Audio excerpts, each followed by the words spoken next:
Okay, today we're going to be going over how to replace your fuel filter and water separator for your Volvo Penta.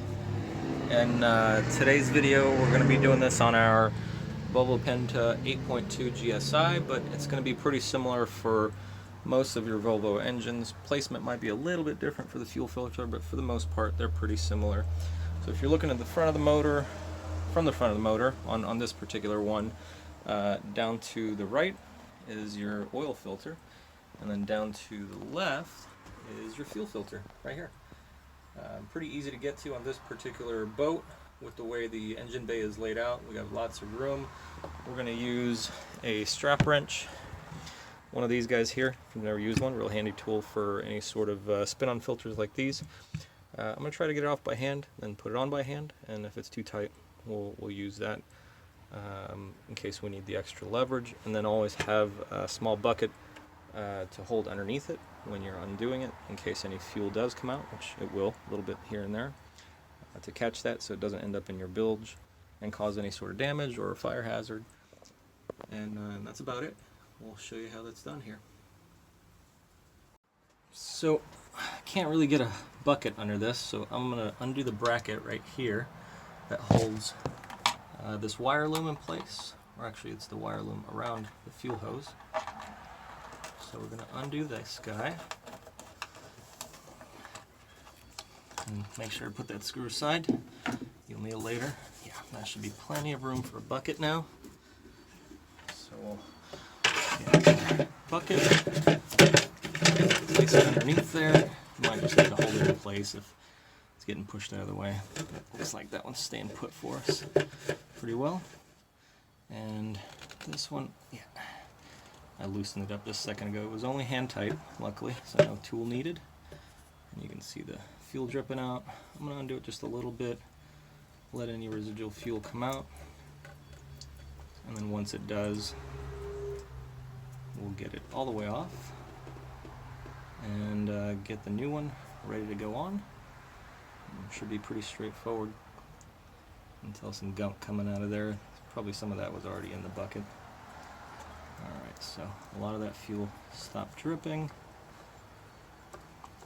We'll go ahead and undo this the rest of the way. Let it pour out into the bucket.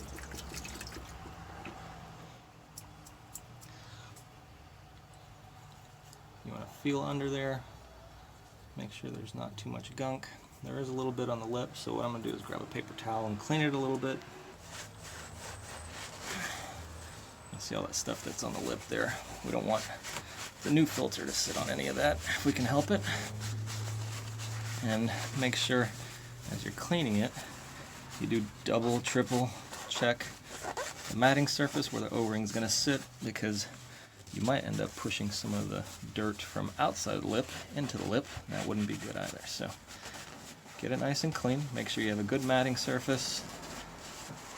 And then after you think you're done, double check and make sure there's not any particles sitting around there where you need your O-ring to sit flush against that surface. So looks like we're not getting much more residue. I'm just going to run my finger along the edge there. Make sure it's nice and clean. Still getting a little bit of residue there. I'm going to grab a little scraping tool and get more of that off so I have more of a flat surface. That might be old fuel that was leaking out of the O-ring, or water, or just over time residue sitting there. You know what, actually a lot of this is coming off with my fingernail, so we'll just do that. Use the good old fingernail trick. Okay, it feels pretty clean.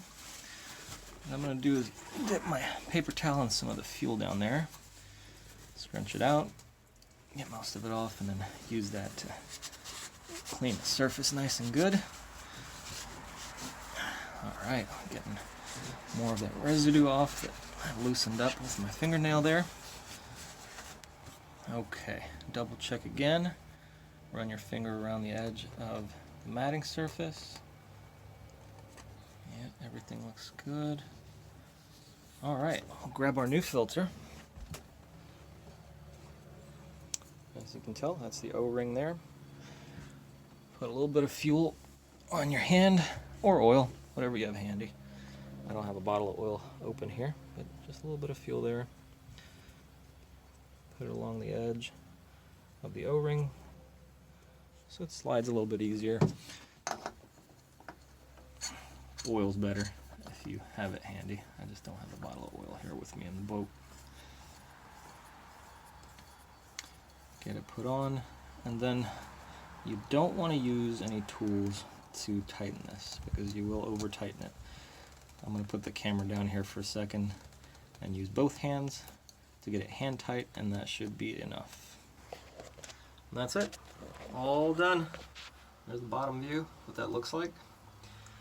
And we're going to remove our bucket here, get the bracket put back on for the wire loom around the fuel hose, and we should be all finished. Hope you enjoyed the video. If you like more videos like this, make sure to like and subscribe, and if you have any comments, make sure to leave them down in the comments section.